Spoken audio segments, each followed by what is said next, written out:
അല്ല വേറെ.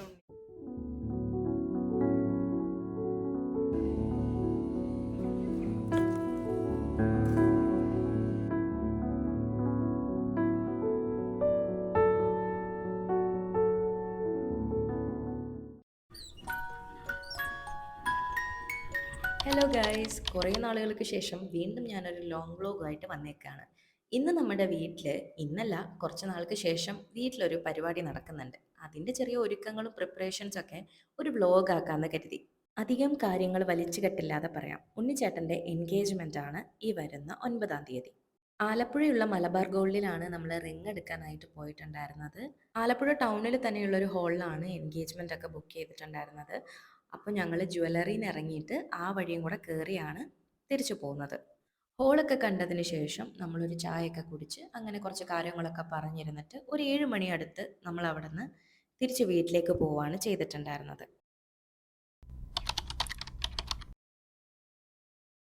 സോ ഇന്ന് നമ്മൾ പോകാൻ പോകുന്നത് നമ്മുടെ എൻഗേജ്മെൻറ്റിനായിട്ടുള്ള ഡ്രസ്സ് എടുക്കൽ പരിപാടികൾക്കായിട്ടാണ്. ഒരുപാട് കാലമായിട്ട് കാത്തിരുന്നൊരു നിമിഷമാണ് സത്യം പറഞ്ഞാൽ ദാ ഇപ്പം നടന്നുകൊണ്ടിരിക്കുന്നത്.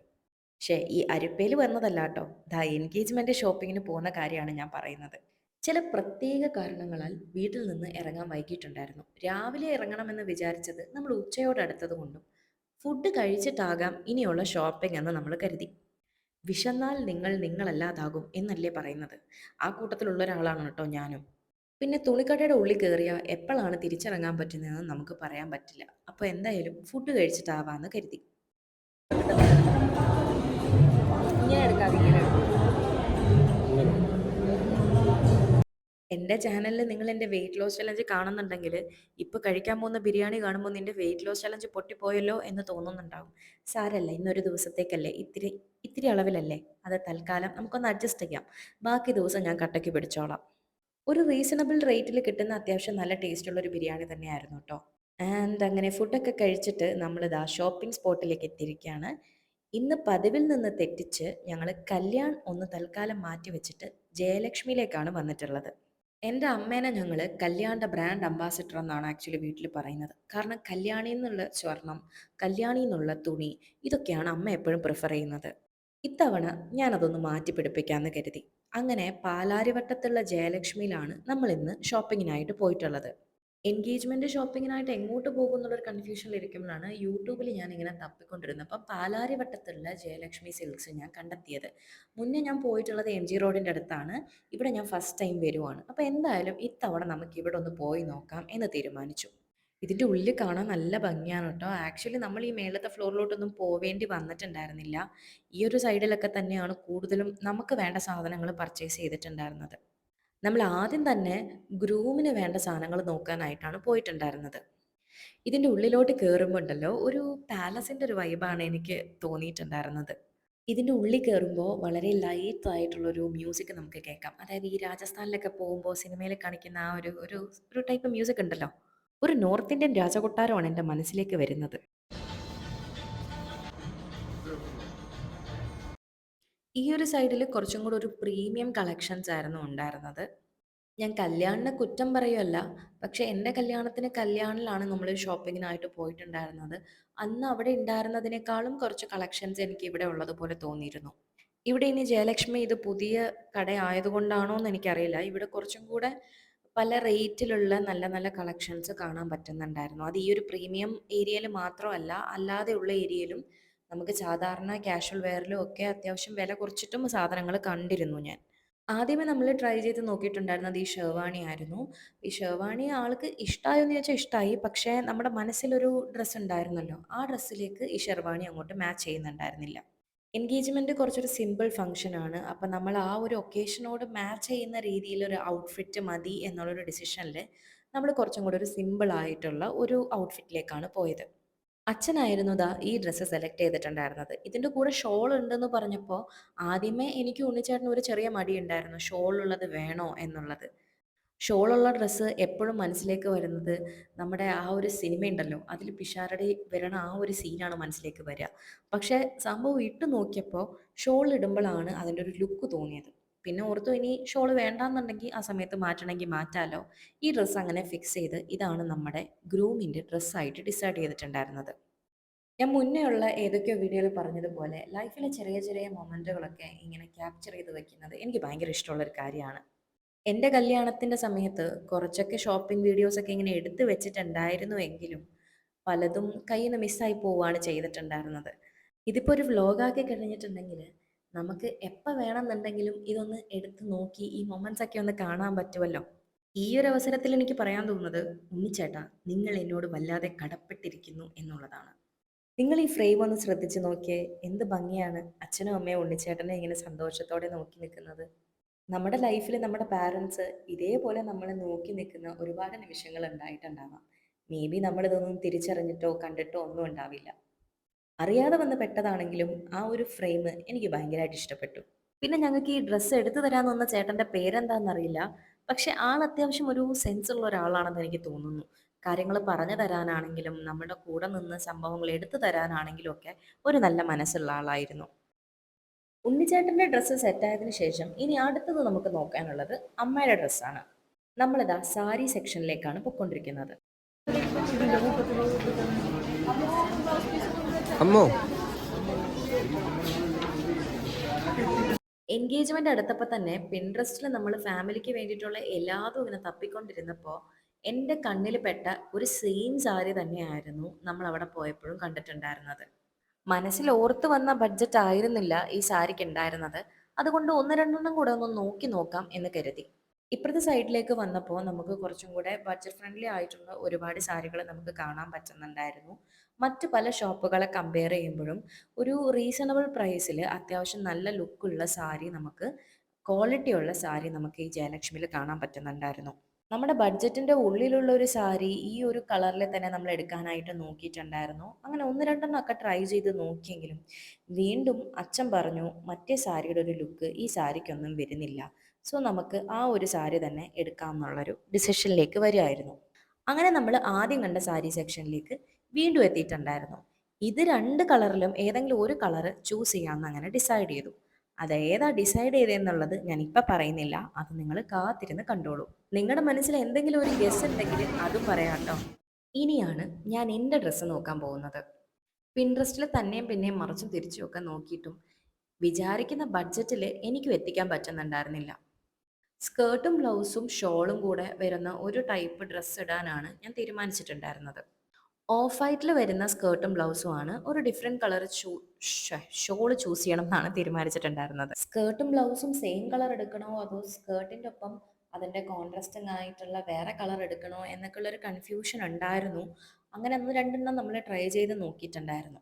നമ്മളുടെ ഒരു ഷോപ്പിംഗ് എക്സ്പീരിയൻസിനെ ഈസി ആക്കുന്നത് നമുക്ക് കൂടെ ഈ കാര്യങ്ങൾ എടുത്തു തരാൻ നിൽക്കുന്ന സെയിൽസ്മാൻ്റെയോ സെയിൽസ് ഗേളിൻ്റെയോ പേഷ്യൻസും ആറ്റിറ്റ്യൂഡും ഒക്കെയാണ്. ഇവിടെ ഇപ്പം നമുക്ക് സാരി സെക്ഷനിലായിക്കോട്ടെ, എൻ്റെ ഡ്രസ്സ് എടുക്കാൻ പോയ സ്ഥലത്തായിക്കോട്ടെ, നല്ല ഒരു പേഷ്യൻ്റ് ആയിട്ട് നമ്മളോട് നല്ല രീതിയിൽ കാര്യങ്ങൾ ഡീൽ ചെയ്യുന്ന ആൾക്കാരായിരുന്നു. ചിലയിടത്തൊക്കെ പോകുമ്പോൾ നമുക്ക് ഈ സാധനം ഒന്ന് എടുത്തു തരുമോ എന്ന് ചോദിച്ചാൽ അതിന് പോലും ഒരു ആറ്റിറ്റ്യൂഡ് കാണിക്കാത്ത ആൾക്കാരെ നമ്മൾ കാണാറുണ്ട്. പക്ഷേ ഇവിടെ അങ്ങനെ ആയിരുന്നില്ല കേട്ടോ. അതിലൊരു ചെറിയ ഡിഫറൻസ് എനിക്ക് തോന്നിയിട്ടുണ്ടായിരുന്നത് അച്ഛന് വേണ്ടി ഷർട്ട് എടുക്കാൻ പോയ സൈഡിലായിരുന്നു.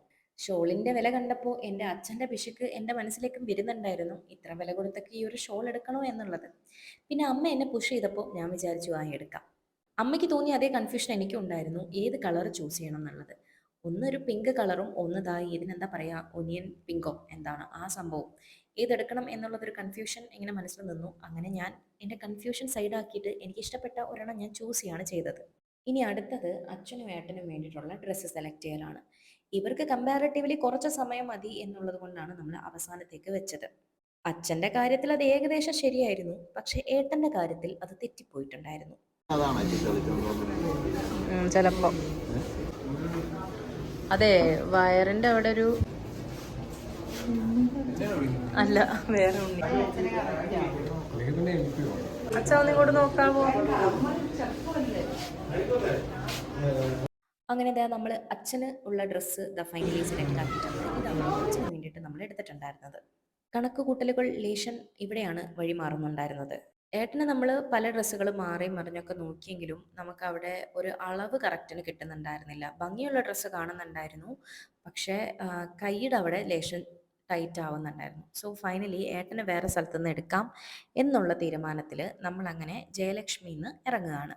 ഇവിടുന്ന് വിചാരിച്ചതുപോലെ ഏട്ടന് ഡ്രസ്സ് കിട്ടാത്തത് കൊണ്ട് നമ്മള് കല്യാൺ സിൽക്സിലേക്കാണ് പോകുന്നത്. ജയലക്ഷ്മിന്ന് നമ്മൾ ഇറങ്ങുമ്പോൾ ഏകദേശം ഒരു സന്ധ്യയോട് അടുക്കുന്നുണ്ടായിരുന്നു. അതുകൊണ്ട് തന്നെ നമ്മൾ കല്യാണിന്റെ മുമ്പിൽ ഒരു ചെറിയ കടയുണ്ടായിരുന്നു. അവിടുന്ന് ഒരു ചെറിയ ചായയൊക്കെ കുടിച്ചിട്ടാണ് കല്യാണില് ഷോപ്പിങ്ങിന് കയറിയത്.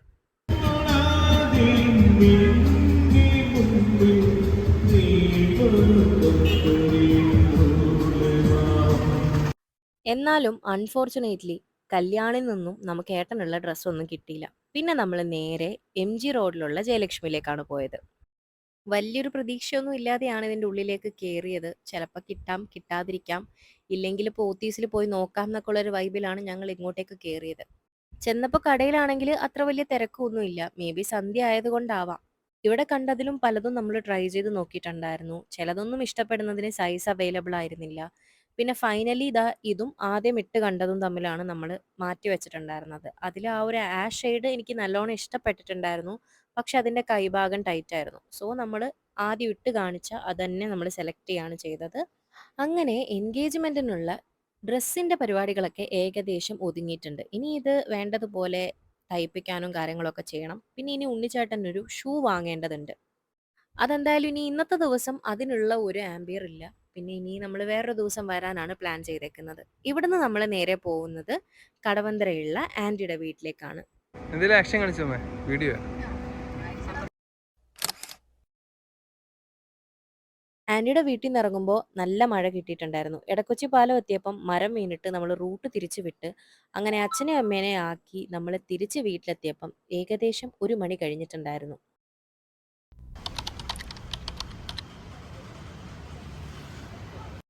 ഇന്ന് രാത്രി ഉണ്ണിച്ചേട്ടൻ നിലമ്പൂർക്ക് തിരിച്ചു പോവാണ്. അപ്പൊ അതിന് മുന്നായിട്ട് ഉണ്ണിച്ചേട്ടന് ഇടാൻ വേണ്ടിയിട്ടുള്ള, അതായത് എൻഗേജ്മെന്റിന് ഇടാൻ വേണ്ടിയിട്ടുള്ള ഷൂ തപ്പി ഇറങ്ങിയേക്കാണ്. നമ്മുടെ മനസ്സിൽ ഇതാ ഈ ഒരു റെഫറൻസ് പിക്ക് ഉണ്ടായിരുന്നു. ഇതുപോലത്തെ ഒരു സംഭവമാണ് നമ്മൾ പ്രതീക്ഷിച്ചിട്ടുണ്ടായിരുന്നത്. ആദ്യം നമ്മൾ ബാറ്റയുടെ ഷോപ്പിലാണ് പോയിട്ടുണ്ടായിരുന്നത്. അവിടെ ഒന്നും അത് കിട്ടാതിരുന്നപ്പോൾ നമ്മളോട് അവർ പറഞ്ഞത് ഖാദിം എന്ന് പറഞ്ഞിട്ടൊരു ഷോപ്പ് ഉണ്ട്, അവിടെ ഒന്ന് പോയി നോക്കാനാണ്. അവിടെ ലൊക്കേഷൻ ഇട്ട് നമ്മൾ ചെന്ന് നോക്കിയപ്പോഴാണ് അവിടെ അങ്ങനെ ഒരു കട ഇപ്പം ഇല്ല എന്നുള്ളത് മനസ്സിലാക്കിയത്. അങ്ങനെ നമ്മൾ അവിടെ കണ്ട പല പല കടകളിലും കയറി അന്വേഷിക്കുന്നുണ്ടായിരുന്നു. കുറേ പേരും ലോഫേഴ്സ് കാണിക്കുന്നുണ്ടെങ്കിലും നമ്മൾ ഉദ്ദേശിച്ചൊരു മോഡല് നമുക്ക് കിട്ടുന്നുണ്ടായിരുന്നില്ല. മോസ്റ്റ് ഓഫ് ദ കടകളും കാണിക്കുന്നത് സാധാരണമായിട്ടുള്ള ലോഫേഴ്സുകളായിരുന്നു. അതാണെങ്കിൽ നമുക്ക് ഈ ഒരു ഔട്ട്ഫിറ്റിന്റെ കൂടെ മാച്ചും ആവുന്നുണ്ടായിരുന്നില്ല. പിന്നെ ഈ കേറിയേക്കുന്ന ഷോപ്പ് സെൻട്രൽ മോളിന്റെ ഓപ്പോസിറ്റ് ഉള്ളതാണ്. ഇവിടെ പല മോഡലിലെ ഷൂസ് നമ്മൾ കണ്ടിട്ടുണ്ടായിരുന്നു. ഇതൊന്ന് ട്രൈ ചെയ്ത് നോക്കാന്ന് ആദ്യം കരുതി. പക്ഷെ അതും ഇട്ട് നോക്കുമ്പോഴും അത്രയും ഒരു മനസ്സിനൊരു സംതൃപ്തി വരുന്നുണ്ടായിരുന്നില്ല. പിന്നെ നമ്മളങ്ങനെ നോക്കി നോക്കി വന്നപ്പോൾ കടയിലെ ചേട്ടൻ നമുക്കൊരു കോലാപ്പൂരി ചെരുപ്പ് എടുത്ത് തന്നിട്ടുണ്ടായിരുന്നു. അത് ഔട്ട്ഫിറ്റിന് ഏകദേശം ഒരു മാച്ച് ആയിട്ട് വരുന്നുണ്ട്. പക്ഷെ നമ്മുടെ മനസ്സിലെ റെഫറൻസ് പിക്കുമായിട്ട് വലിയൊരു മാച്ച് തോന്നുന്നുണ്ടായിരുന്നില്ല. സംഭവം ആക്ച്വലി ബഡ്ജറ്റ് ഫ്രണ്ട്ലി ആയിരുന്നു. എന്നാലും ഇട്ട് നടക്കുമ്പോൾ ഗ്രിപ്പ് ഇത്തിരി കുറവായിരുന്നു. പൂർണ്ണമായിട്ടും ആ ഒരു ചെരുപ്പ് അക്സെപ്റ്റ് ചെയ്യാനുള്ള ഒരു മനസ്സ് വരാത്തത് കൊണ്ട് സെൻട്രൽ മോളിലും 1, 2 കടകളിലും കൂടെ ഒന്ന് കേറി നോക്കിയതിന് ശേഷം ഒന്നും കിട്ടിയില്ലെങ്കിൽ തിരിച്ച് വരാം എന്നുള്ളൊരു വൈബില് ഞങ്ങള് അങ്ങനെ മോളിലേക്ക് പോവായിരുന്നു. അവിടെ കേറി ഇറങ്ങിയിട്ടും ഇതൊക്കെ തന്നെയായിരുന്നു അവസ്ഥ. എല്ലാരും ലോഫേഴ്സ് എടുത്ത് കാണിക്കുന്നുണ്ട്. പക്ഷെ നമ്മുടെ മനസ്സിലുള്ള ആ റഫറൻസ് പിക്കിലേക്ക് എത്താൻ പറ്റുന്നുണ്ടായിരുന്നില്ല. നമ്മൾ നേരത്തെ നോക്കി വെച്ച ആ കോലാപ്പൂരി ചെരുപ്പിന്റെ കട 9:30 വരെയാണ് ഉള്ളത്. അതുവരെ നമുക്ക് സമയമുണ്ട്. അതിന്റെ ഉള്ളില് ഏതെങ്കിലും ഒരു ഷോപ്പ് കിട്ടും എന്നുള്ളൊരു പ്രതീക്ഷയില് നമ്മൾ വീണ്ടും അന്വേഷിച്ചുകൊണ്ടേയിരുന്നു. മുട്ടുവിൻ തുറക്കപ്പെടും എന്നുള്ളതാണല്ലോ. ഫൈനലി നമ്മൾ മെട്രോ എന്ന് പറഞ്ഞിട്ടുള്ള ആ ഒരു ഷോപ്പിൽ നിന്ന് ഉണ്ണിച്ചേട്ടന്റെ ആ ഒരു ഔട്ട്ഫിറ്റിന് മാച്ച് ആവുന്ന ഷൂ നമ്മൾ അങ്ങനെ കണ്ടെത്തി. കോലാപ്പൂരി കടയിലെ ചേട്ടൻ ഞങ്ങൾ തിരിച്ചു വരുന്നതും കാത്തിരുന്നിട്ടുണ്ടാകുമോ എന്തോ. ആൻഡ് ഉണ്ണിച്ചേട്ടന്റെ എൻഗേജ്മെന്റിനായിട്ടുള്ള എൻ്റെ ഒരു കുഞ്ഞു സമ്മാനമാണ് ഈ ഷൂസ്. എന്താണെങ്കിലും ഷൂ അങ്ങനെ കിട്ടിയ സന്തോഷത്തിൽ നമ്മൾ അടുത്തൊരു സ്ഥലത്തേക്ക് പോവാണ്. അത് മറ്റെവിടെയുമല്ല, ഒരു ലേസ് ഷോപ്പിലേക്കാണ്. എൻ്റെ ഡ്രസ്സിന്റെ അറ്റത്ത് പിടിപ്പിക്കാനായിട്ടുള്ള പേൾ ലേസ് തപ്പിയിട്ടാണ് ഞാൻ പോയിട്ടുണ്ടായിരുന്നത്. ഈ ഒരു ലേസ് ഷോപ്പിൽ എനിക്ക് തോന്നുന്നു ഒട്ടുമിക്ക ആൾക്കാരും ഇവിടെ വരുന്നതാണ്. ഇതിപ്പോ രാത്രി ആയതുകൊണ്ടാണ് ഇവിടെ കാര്യമായിട്ട് തിരക്ക് അങ്ങനെ കാണാത്തത്. കാരണം ഈ ഷോപ്പൊക്കെ ക്ലോസ് ചെയ്യുന്ന സമയമായിട്ടുണ്ടായിരുന്നു. ഇത് പറയുവാണെങ്കിൽ നമ്മുടെ രാധാകൃഷ്ണയുടെ അടുത്തായിട്ടാണ്. ശ്രീകൃഷ്ണ ലേസ് എന്നാണ് ഈ ഷോപ്പിന്റെ പേര്. എൻ്റെ മുന്നേ ഉള്ളൊരു വ്ലോഗിലും ഞാൻ ഈ ഒരു ഷോപ്പിനെ പറ്റി കാണിച്ചിട്ടുള്ളതാണ്. ഇവിടെ പലതരത്തിലുള്ള മുത്തുകളും പളുങ്കുകളും ഒക്കെ നിങ്ങളുടെ ഡ്രസ്സിൽ പിടിപ്പിക്കാനുള്ളത് ഇവിടെ വന്നാൽ കിട്ടും. എൻ്റെ ഡ്രസ്സിനോട് മാച്ച് ചെയ്ത് നിൽക്കുന്ന ഒരു ലേസ് ഞാൻ എൻ്റെ തൊട്ടിപ്പുറത്തെ കടയിലെ, അതായത് സൂര്യ ലേസ് എന്ന് പറഞ്ഞിട്ടുള്ള ഒരു ഷോപ്പിൽ നിന്നാണ് ഞാൻ എടുത്തിട്ടുണ്ടായിരുന്നത്. ഇവിടെ ഇത്തിരി കൂടുതലായോ എന്നെനിക്കൊരു ചെറിയ സംശയമില്ലാതെ ഇല്ല. എന്നാലും ഉദ്ദേശിച്ച സാധനം കയ്യിൽ കിട്ടിയിട്ടുണ്ടായിരുന്നു. സോ അതും വാങ്ങിച്ചിട്ട് നമ്മളങ്ങനെ നേരെ വണ്ടി ഇട്ടേക്കുന്ന സ്ഥലത്തേക്ക് നടന്നു പോവാണ്. ഇനി എൻഗേജ്മെന്റ് ഡേറ്റ് എത്തുന്നത് വരേക്കും ചെറിയ ചെറിയ ഷോപ്പിങ്ങുകൾ ഇനിയും ഉണ്ടാകും. അതൊക്കെ പറ്റുവച്ചാൽ ഞാൻ മറ്റൊരു വ്ളോഗായിട്ട് ചെയ്യാം. ഇതിപ്പം തൽക്കാലം ഈ ഒരു 3 ഡേയ്സ് ആയിട്ടുള്ള ഷോപ്പിംഗ് കൊണ്ട് ഞാൻ ഈ ഒരു വ്ളോഗ് അവസാനിപ്പിക്കുകയാണ്. ഇവിടെ നിന്ന് ഇനിയിപ്പോൾ നമ്മൾ നേരെ പോകുന്നത് ഡിന്നർ കഴിക്കാൻ വേണ്ടിയിട്ടാണ്. അവിടെ നിന്ന് ഉണ്ണിച്ചേട്ടനെ പിക്ക് ചെയ്യാനായിട്ട് ഉണ്ണിച്ചേട്ടൻ്റെ ഫ്രണ്ട് ടോം ചേട്ടൻ എത്തും. നമ്മുടെ കഥകളും വിശേഷങ്ങളും ഒന്നും ഇവിടെ അവസാനിക്കുന്നില്ല. ഇനി മറ്റൊരു വീഡിയോയിൽ കാണുന്നത് വരേക്കും തൽക്കാലത്തേക്ക് ടാറ്റാ ബൈ ബൈ.